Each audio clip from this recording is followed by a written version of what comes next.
welcome back to another episode of the Northeast Georgia Real Estate Podcast. I'm your host, Jake Blickenstaff, and I am delighted to bring you guys a fantastic guest, Mr. Nic Greene. He's a commercial insurance agent, but not just that. This is extremely important. I specifically reached out to Nic in light of everything that's going on, kind of crazy weather event related.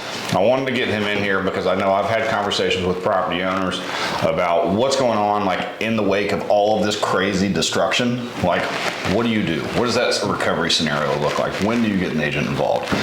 So that's what we're going to be covering today. But before we get into that, welcome first-time guests and loyal listeners to the Northeast Georgia Real Estate Podcast. I'm your host, Jake Blickenstaff, and I'm here to guide you through the real estate landscape across our region. Whether you're a buyer, seller, investor, or just plain curious, this podcast is going to be your go-to source for local insights. We explore real estate trends, economic forecasts, and highlight local businesses. You can expect expert interviews and valuable discussions to help you make informed decisions in the Northeast Georgia property market. So sit back, relax, and let's enjoy this crazy journey into the real estate market together. You know, I know about you, so why don't you kind of start us off from the beginning, like who are you, what do you do, and kind of how'd you get into that role? Yeah, so I've been in insurance now for 13, 14 years. I started back in 2011 after spending about 3.5 years in the banking sector. Decided to transition into something that was a little bit more my own, to be able to build something. So back in 2011, I started with Nationwide Insurance, and I started my own agency there. We grew that one, and then in February of 2015, I decided to transition from Nationwide to Farmers Insurance. I spent 8.5 years with Farmers Insurance up until April of last year. Sold my farmer's business and decided that I was ready to pursue what's called an independent agency, which is where you're not just affiliated with just one carrier like a Farmers or Nationwide, Allstate, State Farm, something like that, where we've got multiple options. When I had gotten to a point with Farmers where there was really only one option and it didn't feel like it was serving my customers the best way.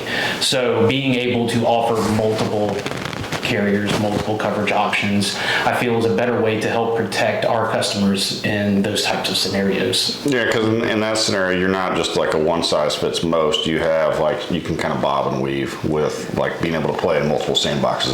Yeah, absolutely. And where one piece of commercial business might be best over here, the other aspect of, say, like a property, might be best over here. So we can take a look at multiple avenues to make sure that we're maximizing coverage and creating value and benefit premium-wise for our customers, where they're able to get the top coverages for maybe not the most expensive premiums. Well, that makes sense. So you've been doing this for a little while, and I know that now you're currently in the Athens market. Yes. Where were you at before when you first got started, or before you moved out here? So for the previous 13 years before moving into the Athens-Watkinsville area, I spent a lot of time in the Sugar Hill area, which is northwest Gwinnett County. Everybody's leaving Gwinnett. Everybody's leaving Gwinnett, right.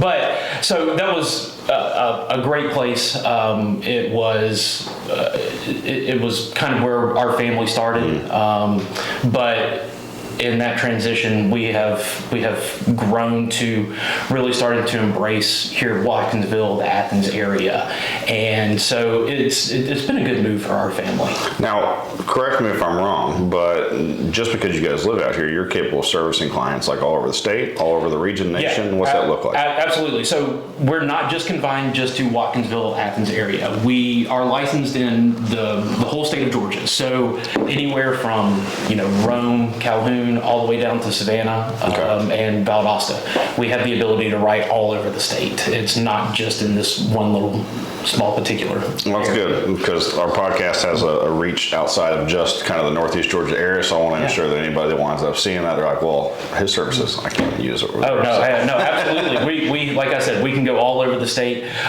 We will probably be bringing on some more states, maybe mid next year. We're looking into that to where, getting the adjoining states, like probably say South Carolina, possibly North Carolina, Tennessee, Alabama, just so we have the ability, if customers have something that's not necessarily local here, they may be local, but their business maybe, they've got multiple locations in multiple states, then we'd be able to help service all of that. That's good stuff. So I know that we're in B&I together. So are there any other organizations or kind of community involvement that you're involved with?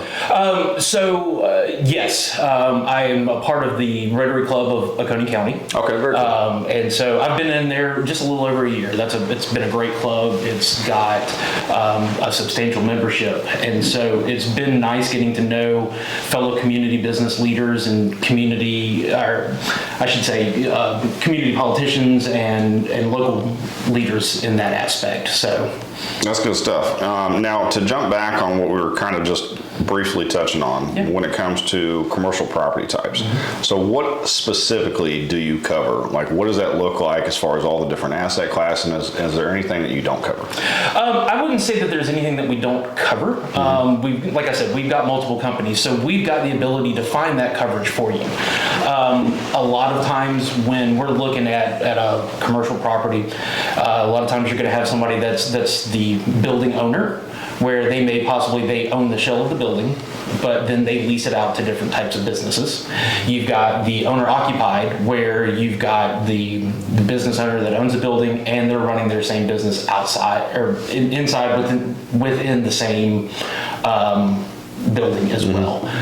So we've got, like I said, we've got different companies that can help cover all of those types of risks. And I'm assuming there's going to be different policies based off what that need is. So whether you're just a property owner or whether you're an owner occupier, so you're also the tenant or the user of the space as well. There's absolutely some different policies, but there's also some that kind of help cover, both sides of this. Whether you're just the owner of the building leasing out to tenants or the owner occupied, like I said.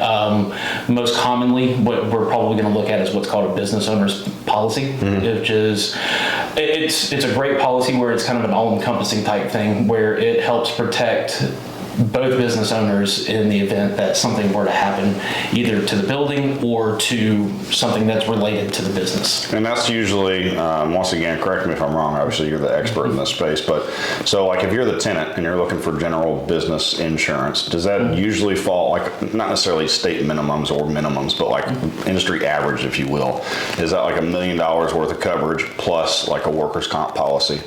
Yeah, so your normal general liability policies, if you're a tenant, a lot of times, because the tenant's not going to need to cover the whole building, they're going to need to cover that space that they're in. So there's a general liability policy that we can use to help cover that space and help cover liability aspects for the business. And so it does kind of run a little differently than, say, a business owner's policy. Now on the tenant side, that actually doesn't wind up being as expensive as somebody might think. No, that's correct. Usually your general liability policies, now depending on the risk, because different types of risks require different types of premiums. But let's say it's just a normal office risk where maybe you've got some clients that come in. Let's use a bookkeeping business for example. There's not a whole lot of slip and fall risks or certain things like that with tenants coming in and out. Those are usually pretty well kept office spaces. So a lot of times those will probably run you maybe $500-600 for the year. Okay, that's not bad at all. No. So let's kind of get into the meat and potatoes of really what I wanted to kind of get you out here for. Yeah. So with all the craziness weather-related wise that's happening, whether it's hurricanes or tornadoes or earthquakes or riots or, insert crazy catastrophe here.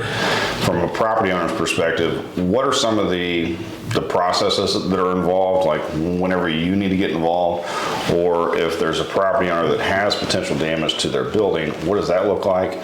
Can you just kind of go over the rough scenario of that? Yeah, so if a business owner were to, we just had the 2 hurricanes that came through. The one that just kind of skirted us here, where we got very lucky, but obviously Augusta and everybody to the west of it or to the east of us wasn't as lucky. So when something like that type of scenario happens, first thing you probably want to do is go out and obviously take a look, see what's going on. Mm-hmm. Second thing I would say is document everything. Take as many pictures or as you can. One, that's going to help the adjusters when they come out, and 2, that's just going to, like I said, it'll provide documentation showing exactly what's going on. Yeah. And if we kind of got into, maybe something that happens before those hurricanes, I would always say, if possible, I always try to tell business owners, get pictures of kind of a before and after, or showing, what type of equipment that we have. It will help expedite that claims process for somebody. And so really what you want to start doing is you want to, kind of start assessing everything. You need to, once you've kind of looked at everything, the next thing you probably want to do is you want to get somebody that's certified in either some type of construction, roofing, those types of professionals to come out and start kind of estimating, telling us what we're going to be looking at as far as, replacement costs or repair costs and things like that. Because what you don't want to do is, if the building's maybe just a little bit messed up, broken windows or, maybe a few shingles missing, you want to make sure that you've got that estimate or you've got that knowledge of what that's probably going to cost. Because if it's less than what your deductible runs, then there's really no point in trying to start that claims process. And if you don't go the route of having or filing a claim or moving forward with it, you still have that claim on your record as soon as you start the process. Yeah, absolutely. Absolutely. So that's what you want to avoid. You do want to try to avoid that. With the way that insurance has kind of run, a lot of companies are really, really harping and watching any types of claims that are going on. I'm not saying that one claim is going to, completely cancel out a policy, because obviously that's what insurance is there for. But what you don't want to do is start a claims process and knowing, if you've got a $2,500 or $5,000 deductible in your commercial building, okay, well, if it's going to be, less than that deductible, then there's really no point in starting it, because once you've opened it, even if it gets closed with a no payout, it's still going to go on that loss history, where other companies, if you're looking in the future and those companies ask for that, it's still going to show that claim that was filed and started. And I like your point of documenting what you have before the event happens. Everybody always says, oh yeah, I'm going to do all this preparation. Well, if you guys go back to like episode 5, I had Russ Worley with Pro Shield Roofing on the podcast, and his company will specifically come out and do an annual inspection. They'll get pictures of your roof and exterior structure. So like I would recommend, if you aren't already using a roofer for your properties, reach out to them. They're a great support system for that. They'll come out annually. They'll give you those pictures, so that way if you do have an event that does happen, you have that to fall back on. And just almost, it's like setting up your own reminder. So like when they come out, then go through and do a photo inventory of your interior of the property. Yeah. So that way if you do have a total loss, you can document, hey, this is like what you said, this is all the equipment that I have, this is everything that has happened. Because I mean, if you have a hurricane, tornadoes and everything that comes in, the likelihood that you're still going to have a structure after the fact is probably minimal. I would agree. Yeah. And having those types of reports, and I know Russ as well, and Russ and his team do a great job at providing those to their customers. But that's also a great way, if there's even just hail damage on your commercial structure with a roof, you can go, no, look, we've had this inspected year over year. We can show, all of these inspection histories. This wasn't here last year. We know we had a storm come through. Now we're showing damage. Yeah. And it helps take some of that ease and take some of that burden off of, with people always trying to say, I've got to fight with the insurance company. this is going to help streamline that process, and it's going to make it much easier for an adjuster to look at and say, well, you know what, you're right, you've got the documentation here, and it should move that claim forward a little quicker than maybe it would have. Now, there's also something that people should be protective of, if you will, like if there has been damage to your building and you don't move forward with a claim, but you also simultaneously don't get it corrected, then that would speak to that as far as like how that goes into like the negligence category. Yeah, so one of the aspects of any type of insurance policy is your personal responsibility to prevent further loss on the property in the event that there was some loss. So if you've got a known issue, whether you file a claim on it or not, if you've got a known issue that has been there for a while, then if it's not fixed within, or if it's not fixed, it's very possible that the insurance company is going to come back and say, well, we're not dealing with this because this was left. Now it's kind of considered wear and tear, or, you knew this was there, and now, but you chose not to fix it. So we're not going to deal with that. Yeah, anything associated with that basically falls on the owner of the property. It does. Hey, that's on you. Yeah. We're not doing anything with that. Yeah. So like those small problems can, especially if it's like penetration in the roof or the structure, can turn into leak and damage, and then like any of that further damage, like from that negligence or not taking care of it, like you're on your own with it. Yeah, absolutely. And you're, we've seen it before, and it doesn't happen just on the commercial side. It happens on the personal side as well. Where there was a leak, maybe I know some people say, well, I didn't know there was a leak and I didn't see it, but it's kind of your job to make sure that your property is sound, and you're supposed to be kind of looking into those types of things and making sure that you don't have things going on like that. Well, what's the term sudden and sudden and urgent or something? Yes. So it just happened, and we just need to get it taken care of now.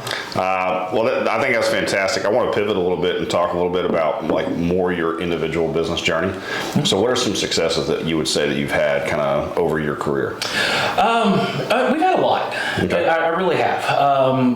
We, being with farmers, we were an award-winning agency with farmers, and I know in Athens it doesn't necessarily mean a whole lot, but our agency over there was 8 years in a row best of Gwinnett. For insurance agencies within all of Gwinnett County. Gwinnett County is a big county. There's usually an insurance guy on each corner. Decent amount of competition. Yeah. So that's something that I was always very proud of, and the team that we had over there.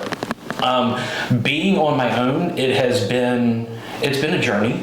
I've enjoyed it. I really have. We are slowly building back up to where we were. It has come. It's starting to roll and it's starting to flow. And so those are kind of things that I've been very proud of in the past, and hopefully moving forward we'll be able to maybe tout some awards that we've gotten in this area and make those connections with those types of individuals. Well, that's good. I look forward to hearing about those. So with that being said, what are some of the challenges that you've faced? Obviously being an entrepreneur or going out on your own, maybe you can speak about transitioning from kind of that big box shop to doing your own thing. Yeah, so and that type of transition, going from what's called a captive agent, where you're a farmer's agent and you're only doing farmers, and then pivoting into the independent world where you've got multiple carriers, you've got multiple things. It took me a little while to realize and remember, I don't have just one product. We need to start looking and making sure that we're looking everywhere to get these proper coverages for these people. And so that's been kind of a learning curve for me, because it has never been one of the things. It was always just, this is what you got and this is what we can do. Yeah. But it's been great. Like I said, it has helped benefit a lot of our current customers, a lot of our old customer base that has reached out, and we've been able to get them better things for less premium than what they were paying previously. Well, that's good. And I see a lot of that in the real estate side of the space as well, as far as like new agents coming into the industry. They kind of flock to those bigger names just because like that's what they don't know what they don't know, right? And so because of that, it comes with like the branding and the recognition and maybe the possibility of some leads and kind of like being a household name. Yeah. And then after you're in the business for a while, you start to kind of understand the things that are involved. And you're like, okay, so all of this was provided to me, but I'm also leaving a lot of money on the table by being under one of these umbrellas or big box shops, if you will. And so then there's always that kind of thought process of like, hey, I know how to do this thing of this business or in this industry. What does that look like now if I transition over to do it under like where I can keep more money in my pocket? But now you wear all of the hats because you don't have any of that lead flow necessarily. You have to pretty much start over from a marketing perspective and business building. Yeah. And regardless of any industry, like one of my biggest tips I can tell anybody is always brand yourself as a person, because that branding will carry over from whatever company you're with, whatever product that you're selling, whatever potion or lotion that you're selling. So like if you can brand yourself, you'll be fine regardless of where you go. And at the end of the day, that individual personal relationship that you have with somebody or that you work on building, that's usually what gets you in the door and gets you the business. It's not necessarily who or what name is standing behind you. And I will wholeheartedly agree with you on that one. That has always been a main staple, no matter what agency we've been with, whether it was Nationwide Farmers or now the Greene Insurance Group. It's always been about building those personal relationships with me, and how I've always conducted business. I think I try to get to know our customers. I want them to know me. I want them to know that when they call, they're going to get me. Yeah. Or if maybe I'm on a phone call and they have to leave a voicemail, they know that they're going to get a call back. They're going to speak directly to us.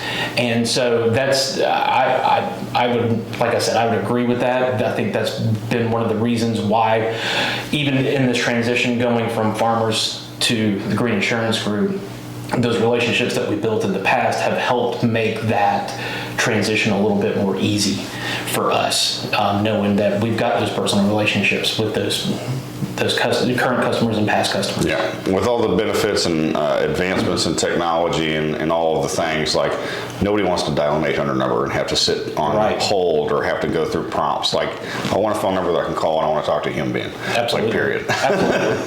Absolutely. Well, and calling those 800 numbers, that's not a great way to especially shop for commercial insurance. Yeah. Your business is your livelihood for a lot of people. Mm-hmm. Those 800 numbers, while some of them are good, and I know that there are good people on the other side, but they're not going to take the time to understand your business needs. Their job is to try to sell that policy to you, get you off the phone, and move on to the next. Does check the box. It's check the box and keep moving. Yeah. That's not something that we at the Greene Insurance Group do. We don't just take calls just to check a box, sell a policy, and move on. No, we want to make sure that we get to know your business. We need to know different types of things to make sure that you've got that proper coverage. So we're going to take that time and we're going to understand your business, to make sure that we provide the best type of coverage to make sure that your business is fully protected. That's awesome. And I think with not even necessarily the smaller, but the more like boutique style industry professionals that you work with, I think you're going to get more of that dedicated, like one-on-one relationship coverage. Absolutely. So with everything that you're doing business-wise, what would you say that you do to balance that business and home life kind of process that everybody's always trying to chase? Or do you have any advice on that side? Well, yeah. So again, as small business owners, a lot of times it never turns off for us, even after 5 o'clock.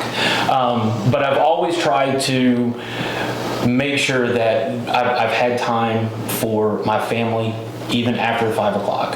So if it is sometimes where you have to maybe answer an email later after kids have gone to bed and you've had the dinner and you've spent time with the family, I think that's you've got to make sure that you make that time, because we can all put our heads down and we can all kind of get caught up in everyday business. And so, but it's I feel like I've done a fairly good good enough job. Well, that's good. That's good. One of the neatest hacks with that question that I've come across from other individuals is that they get very intentional with their family time, so much so that they schedule it in their calendar, and just like it's a business appointment.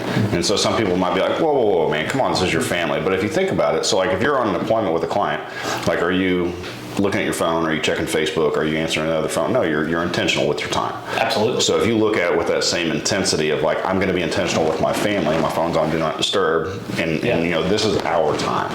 Yeah. And so I think that comes across as a pretty good option for any individuals that might be having some challenges in that regard. I would agree.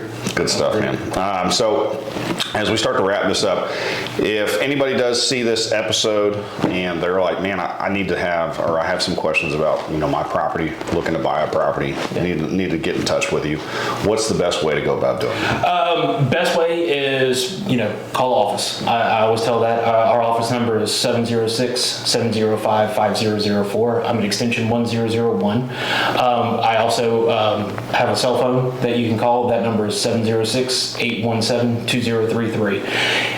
And then I've also got the email, which is nicholasgreene@greenneinsuranceGroup.net, not .com, .net. And I'll have all of those details below in the show notes or wherever you guys are seeing this, somewhere around this video. So like as we wrap up, do you have any special offers? Like if somebody reaches out to you and says, hey man, I saw you on Jake's podcast, I'm really interested in potentially getting a quote and moving forward with some insurance, that you might be able to provide them like free quote or anything like that? Yeah, we can absolutely provide free quotes to everybody, and it's no obligation either. We're not going to make you buy something just because we quoted it. We do everything, you know, for free. And even if somebody just needs to have something looked at, and you know, hey, I don't really understand what I've got, I don't really know who my agent is, have them reach out to me. I'll be more than happy to sit down, even look at it with them, go through it and say, hey, look, this is what you got, this is what you don't have. And I'd be happy to provide that type of service to somebody. Awesome. And any final like gold nuggets that you want to leave, anything that like you kind of mantras that you live by, like that keys to your success? So I'll leave you with this. I heard a phrase a long time ago when I first was getting into insurance, and a lot of some of the younger generation may not know this, but do you remember the old MetLife commercials? Yeah, I do actually. MetLife Insurance. Yep. You know, their slogan was "Get Met, it pays," because if you buy MetLife life insurance, it will pay out in the event that something happens. I have always taken that slogan, "Get Met, it pays," but I have taken that into go out and meet people. And if you get met by people, then it will come back and it pays in the end. Absolutely. Your network is your net worth. Absolutely. Well, I appreciate it, Nick. Thank you. Been fantastic. So this wraps up another episode of the Northeast Georgia Real Estate Podcast. If you guys have any commercial insurance needs whatsoever, whether you, like you heard from Nick, if you have an existing building, if you are looking to acquire a new space, you need to get a quote, or you just want to basically make sure that your tenants are covered with some general liability, he's capable of doing all the things. So I would highly recommend reaching out. And as always, we'll see you guys on the next episode of the Northeast Georgia Real Estate Podcast. Thanks. Thank you for tuning in to another episode of Northeast Georgia Real Estate Podcast. Now, I need your help, guys. I am working towards an absolutely massive goal for next year of creating new opportunities that will allow me to not only serve my clients better, but help them achieve their commercial real estate goals as well. Key focus for 2025 is going to be for me to acquire 2 additional commercial properties, further expanding my investment portfolio and my impact in our community.